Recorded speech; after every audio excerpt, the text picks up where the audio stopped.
Mitrom and Bandhuvam, welcome to South Asia Maps Education Channel. This is your presenter, Dr. Reddy.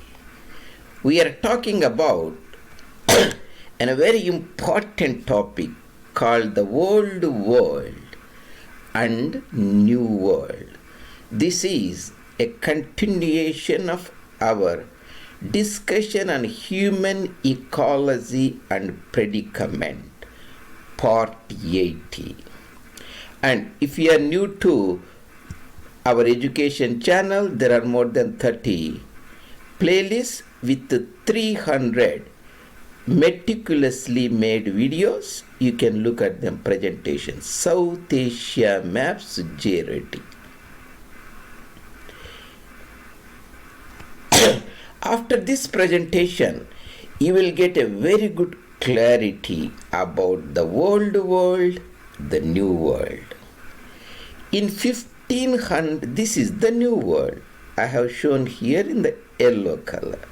This is the old world. Old world was known to the people long before new world was found. That is the Europe, Asia, Eurasia, Africa. That is, Eurasia is the old world. New world is essentially two Americas and also Polynesia, that is Australia, New Zealand, etc. In 1500 AD, when the discoveries and voyages started, the old world was old world. In 1500 AD, the new world was new. This video is recorded around about 2022 November. Around about 2000 or even after World War II, old world has been world because it is world. Now, the new world also become the old world. That is the old world versus new world. In a sentence, what is the difference between the old world and new world from ecological perspective?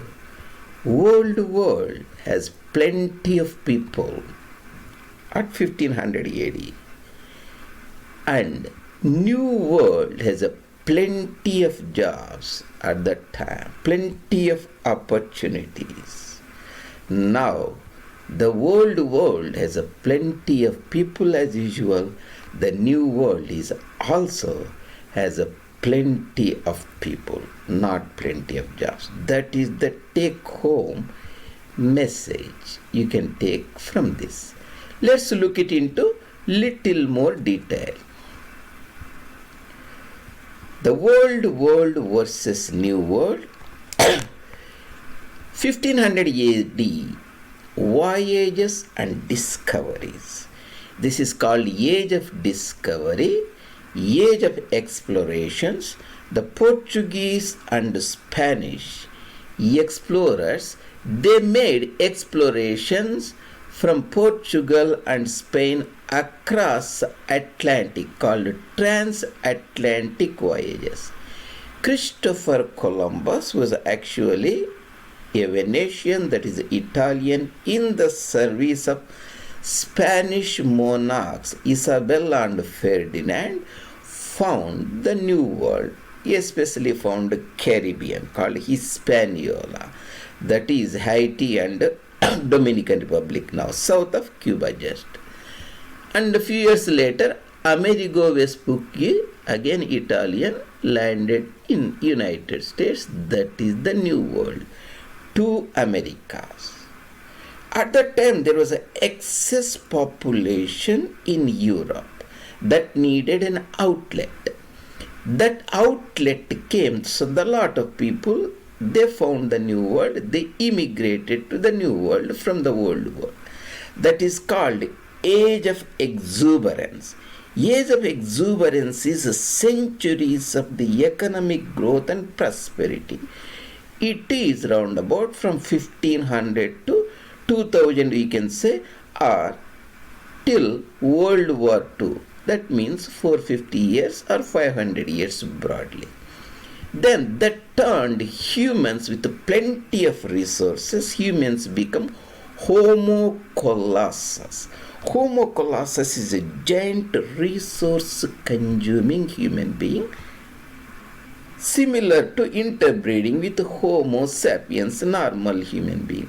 So Homo Colossus has consumed all the LHF resources, low-hanging fruit resources.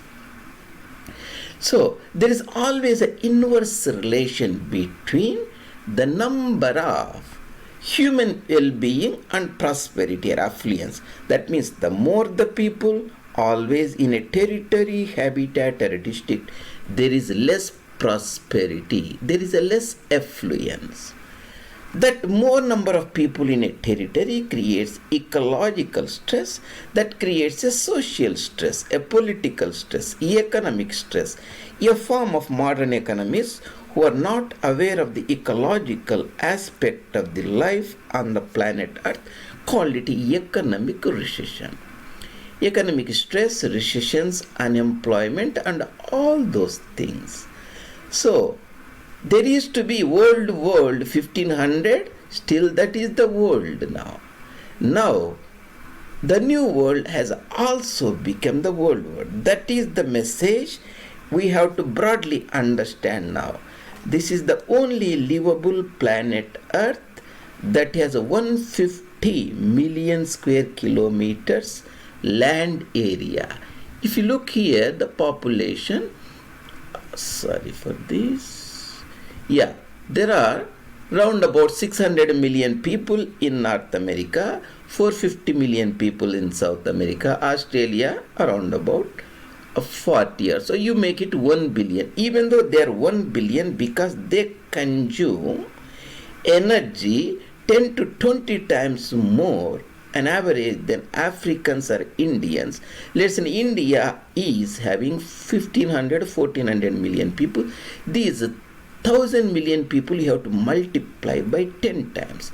Actually, 10,000 million people are 10 billion instead of 1 billion. That's why we call it now the world is world still, the new world is also world. World means plenty of people. New world used to be a plenty of jobs. Now new world is a plenty of people. That's why we see the American dream, the Australian dream, and Canadian dream. All these dreams have floundered due to carrying capacity deficits. World represents too crowded, too many people, too few jobs. That is the same situation we have in the new world today, or former new world today.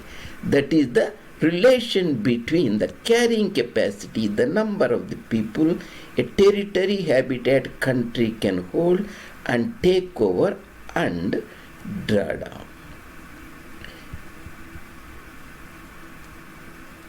So this is the part D. We are now looking at the new world. This is the new world is now is the world with too many people. The part 80 of our series. We look at this other rest of this series eventually, and I will post them in the appropriate playlist, that is human ecology. So this work is essentially taken, basically some of the concepts are taken from the pioneering book of Dr. William Catton Jr., the Overshoot book and Bottleneck book as a part of human ecology. So we looked today the very important part, that is in the part 80, the world versus new world, and there is to be the world with plenty of people and crowded with less jobs. After the navigations, voyages, discoveries, new world was found. After 4.5 or 5 centuries of age of exuberance, economic prosperity, now the new world is essentially a world, crowded too many people, too many automobiles, too many interactions, and exactly it is a old world type of crowdedness and lack of opportunities. That is the planet Earth we are living today.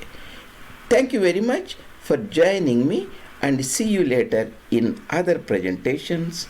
This is your presenter, Dr. J. Reddy, talking about bringing the ecological perspectives for the current political, economic, social, and historical context. See you later in other presentations.